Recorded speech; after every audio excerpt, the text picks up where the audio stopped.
Devin is so important for this team in so many different capacities. Obviously, this year, the biggest one playing the role of point book. But beyond that, even Frank Vogel recognized it last night. Well, I just think that his leadership on our team is really invaluable. I mean, he's leading when he's not in uniform, in film sessions, at practices. He's our most vocal guy. And he's really taking the reins of that this year with this team. And even more so on the floor, as the point guard, running the show. We ask our point guards or primary ball handlers to get us in the action. Okay. And I will, put us in action if I want to see it, but I want them to own their team. And, he really takes control of that. And then obviously the shot making, the attention that he draws, bringing two to the ball, his ability to pass the basketball out of it is really exceptional, an underrated part of his game. And he was great tonight. So I think my favorite thing from this clip from Frank Vogel is how much he praised his leadership, because that's something we've talked about over the years with Devin, that he is not a quote unquote kind of traditional leader. He leads by example, but as far as, pulling a guy off to the side or having that type of conversation, that doesn't really seem, in the past, wasn't something that Devin really seemed like he wanted to do, right? If that makes sense. And it wasn't just something that came naturally to him. I think he's talked about that openly early on in his career. Like, this is not a normal thing for me to be that vocal guy on the team. So to see how much he's grown, he's got amazing players around him, superstars like Kevin Durant, Bradley Beal on his squad, but he still has that leadership role, and people look to him for that is amazing. Like, that just shows how much he's continued to grow year after year after year. And it's always something else, whether it's adding to his game or when it comes to the leadership, finding a way to add to his teammates' games. Yeah, and he talked about it last night that there's just many different ways to be a leader, right? Mm-hmm. And that it's not always like you were saying where you just pull a guy aside and you're talking. There's so many different ways, and that he's learned not only from guys he's had on the team in the past, but from this locker room in particular, how many ways that you can have that kind of impact with a group. And the evolution of Devin Booker, and we've talked about it on the program before, where he came from that 18-year-old kid that walked in that building with more maturity than you expect from an 18-year-old, to this point where he's in command. He's sitting next to Kevin Durant, and Kevin Durant's basically like, this is the guy. That's unbelievable, the transformation we've seen from the kid and the amount of confidence that his teammates have in him. You saw that last night. Just him being back out there on the floor changed even the way guys were acting out there. I think, when you're 18 years old and you come into the league, natural. It's natural to take, a back seat to everybody. And it probably takes some time to go through, the process and really educate yourself on, oh no, this is my team, right? I've always felt, I moved back to the Valley in 2018. So DeAndre Ayton's first year. And I always felt like it was Devin Booker's team. Mm-hmm. And I just don't think I think he knew, but he didn't really take that to heart as much. I think he was trying to perfect so many other things first before he could lead by example. And that's what he's done. Over the course of the last 5 years, you're talking about point book at first, a tragedy. Yeah. Now point book as a great thing. You're talking about defensively, he was not as good as he is now, and now he's leading the charge on the defensive end, and he's being vocal. Before he was not as vocal. He's directing everything and he's controlling everything as much as he possibly can. And really, he's taking the ownership, and he's really trying to walk in the same footsteps of the Kobe Bryants of the world. And I think if you want to look at anybody, if you listen to any of Kobe's videos or speeches or anything like that, and then you listen to Devin Booker, there's some similarities there. And I think he really takes that to heart. And I do wonder if when Kobe passed, that wasn't the switch that really made him go over the top and say, no, I need to own this, because this can be more and I can have more power in terms of how I can affect others. Not necessarily power, but how I can influence others in a positive way and elevate them. And I think that's where Devin Booker has gone. Instead of just scoring, he's now elevated his entire game, and he's lifted everybody else along with it. I think the weird thing is, I think other players knew this was his team long before he did. Yeah. That review guy even mentioned Tyson Chandler said Book was the best player on the team as a rookie, and he's talked about it multiple times. And Book was his rookie. And PJ Tucker too. They both take credit. But they can share. They can That's share fine. it. But I think a lot of people looked at Book and knew it before he did. I think the moment that he probably took it on more was Kobe's last game in Phoenix and the Be Legendary moment, because they shared time after that game. He went straight at Kobe in that game at times, and was trying to do, much like Kobe did to Jordan, do some of Kobe's moves against him, those kind of things. I think that moment may have been where he started to go, I have this confidence, but this is my team, my town.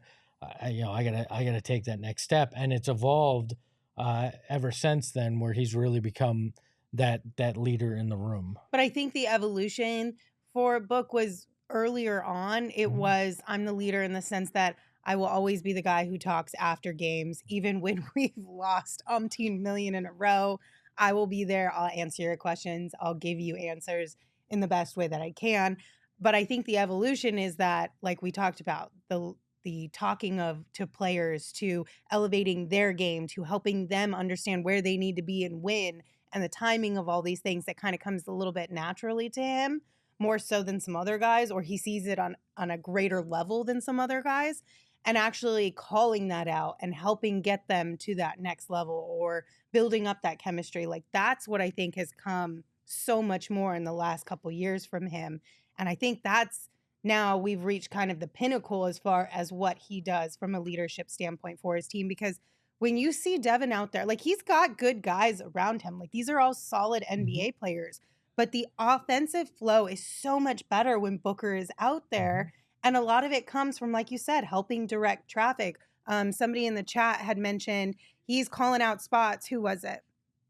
David was saying he's pointing where the open spot is going to be before it's even open, helping his teammates understand, like, what's going through his mind to be in the best position for them to score, or for the whatever action is going to be run right there. And that's just really cool to see. And it's also way more fun as a Suns fan to watch that style of basketball than a bunch of ISO heavy basketball that we have to endure without him. Yeah, I think, leadership comes in many, many different styles. And I think earlier on in your career, you'd rather lead by example than be vocal. And some guys just don't like to be vocal. Like, think about Kawhi Leonard. When he got to Toronto even, like, he was not a vocal guy at all, but he led by example on the court, defensively and offensively. And Book, I think, was much the same vein earlier on. But then we get to year 3, 4, 5, and that shifts. And I think at different levels, he's learned something from not only his teammates currently, but also the teammates that have come and gone, and the lessons, like you said, PJ Tucker. I could even look at like a Tyson Chandler, and then Ricky Rubio, and then you have Chris Paul. And I really do think, and I know sometimes I'm a little tough on Chris Paul. There's one thing you can never, ever, ever dog Chris Paul for, and that is leadership on and off the court. And I do think he provided a blueprint in terms of how to get across to teammates and really be a top-notch professional behind the scenes. And I think that was the thing that maybe Booker might have been missing the most. You can have guys over for a cookout. That's cool. You can do a bunch of different things, but it's those other small little touches that really make a person who they are. Something as small as like a teammate saying, my daughter's sick or whatever, and then maybe later that night you shoot them a text like, hey, how's your daughter? How's everything going? Like, those small little things will impact a player and make them want to buy into you even more, because now they feel like you genuinely care about them. You're not just an asset for a basketball team. Right. And that's very important. And I think Booker has really tried to master that. And he's also done that in the community. I mean, listen, like, El Valle might not have happened if Devin Booker doesn't come aboard the Phoenix Suns. Like there's other Valley teams that have not embraced the Chicano aspect of this community. The Suns have, because Devin Booker has embraced it as well and spearheaded that effort. And I think that's tremendous, and that can't be overlooked. Like, so there's just a lot of things about Devin Booker that make Devin Booker one of our favorite players here in the Valley. Well, and I also think, to your point, off the court, every offseason, he focuses in on something, he improves. And I think that goes a long way, too, to guys. Because leadership also is in the fact that Kevin Durant wanted to come play here. Chris Paul wanted to come play here, because he exudes these things that are important to players in wanting to achieve their goals, and they can see it. And that is a form of leadership as well. The lead by example, like you said. And I think that goes a long way, because, hey, if Devin Booker's working that hard, I damn well better work that hard, because I'm not even where he is, or I am at that level, but I want to stay there with him as he gets better. They want to play with like-minded people. Yes. Kevin Durant knows the work that he's put in throughout his career. He wants to play with somebody. He wants that 1A, 1B, whatever order, I don't care, you want to put it in. They're both at the top. He wants them to be the exact same as he is, in the sense of the determination, the hard work, what you put into the game and how you appreciate it. And they're two peas in a pod with that. You can be accommodating as a teammate, but one thing Devin Booker, Kobe Bryant, Michael Jordan would never do is sacrifice effort in the name of accommodation.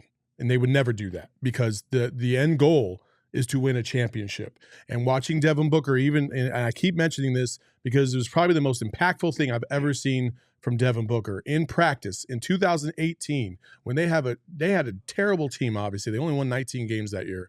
Devin Booker, every day in practice, when we would go into those scrums right beforehand, he's playing one-on-one. And you would have, if you just zoomed in on Devin Booker in those moments, you wouldn't know the difference if it was a practice or the NBA Finals, because he was that aggressive and he was that assertive on that. So he was like that playing 2K too. I can tell you. I mean, and that's what you want on your team. You want somebody that's kind of a savage like that. The part that kills me about that is, like, most of the time it was with Ellie Okobo. Oh yeah, poor Ellie. Poor Ely. Is it Ely or Ellie? Ellie. I always call Book him Ely. just gave him the business in practice.